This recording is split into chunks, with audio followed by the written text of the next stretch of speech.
जय महाराष्ट्र। मी 24 sir आपल्या सर्वांचं स्वागत आहे। नुकतीच आता शिरूर मतदारसंघाची मतदान प्रक्रिया पार पडते आहे आणि आपल्याबरोबर अनेक मतदान करून गेलेले आहेत। महाराष्ट्रात राजकारण हे आता वेगळ्या वळणाला लागले की काय, राजकारणाचं कुणालाही सर्वसामान्य विचारायचं काही कळत नाही।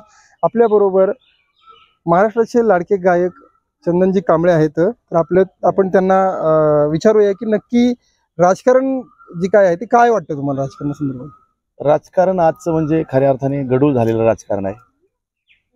कोण कुठल्या पक्षात तर कोण कुठल्या पक्षात जातंय, काय होतंय काय माहित नाही। सर्वसामान्य जनतेला ह्याचा म्हणजे फटका आहे। आणि मात्र सर्वसामान्य माणसाचं एक काम आहे की प्रामाणिक उमेदवारालाच निवडून द्यावं असं मला वाटतं। निश्चितपणे तुम्ही म्हणता ते खरं आहे। राजकारण सगळं गढूळ झालेलं आहे। कोण कुठे कसा जातोय काही कळत नाही। कोण कुठल्या पक्षाचा आहे, एका पक्षाचे दोन दोन चिन्ह येतात, एका पक्षाचे दोन दोन दावेदार येतात। या संदर्भामध्ये महाराष्ट्रामध्ये असे किस्से घडतात। मला सांगा, भारताचा विकास पाहता जर तसा एक सर्वसामान्य मतदार म्हणून तुम्ही कोणाला श्रेय देणार, राहुल गांधीजी की नरेंद्र मोदी? आता गेल्या कित्येक वर्षापासून आपण बघतोय की कित्येक जण आले सत्तेमध्ये, कितीतरी विकास झाला नाही झाला, पण गेल्या एक 5 वर्षात 10 वर्षात तरी निदान जरा बरं दिसतंय। तर मला असं वाटतंय की मोदी। निश्चितपणे सर्वसामान्यांच्या मनामध्ये भारताचा विकास पाहिला तर निश्चितपणे नरेंद्र मोदीच सगळ्यांच्या डोळ्यासमोर येतात।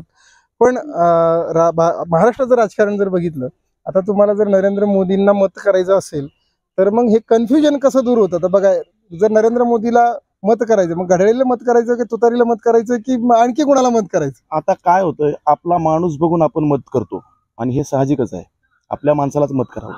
पण बोर्डावर किंवा सत्तेत मोदीजी पाहिजे असं मला काय वाटतं। भले आपला माणूस आपल्याकडून निवडून येऊ द्या, प्रश्न तो नाही, पण वरच्या लेवलला तर मोदीजीच पाहिजे असं मला वाटतं।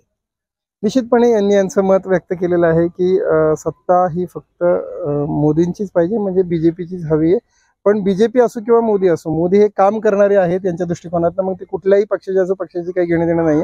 असाच माणूस त्यांना केंद्रामध्ये पाहिजे। म्हणून महाराष्ट्राचं जी काय राजकारण आहे ती अशाच पद्धतीने चालणार आहे। सर्वसामान्य जे कन्फ्यूज झालेले आहेत की सत्तेमध्ये पाहिलं गेलं तर नरेंद्र मोदी पाहिजेत, पण महाराष्ट्राच्या राजकारणामध्ये एका पक्षाचे दोन दावेदार असल्यामुळे मत कोणाला करावं हे निश्चितपणे कळत नाही। हे लवकरात लवकर क्लिअर होईल हीच आपण आशा बाळगूया आणि या ठिकाणी थांबूया।